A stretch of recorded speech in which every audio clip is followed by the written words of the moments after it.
se fundó una gran factoría donde calderas se hacían. Por Compañía Anónima Baskonia fue en el mundo conocida.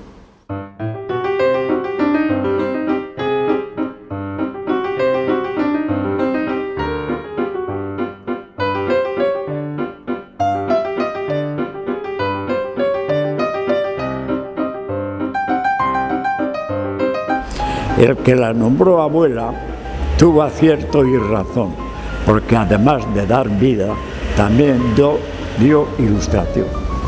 Bueno, algún fallo, pero es lógico. Yo siempre digo cuando fallo, yo menos mal, porque aquel que no falla se va convirtiendo poco a poco en máquina.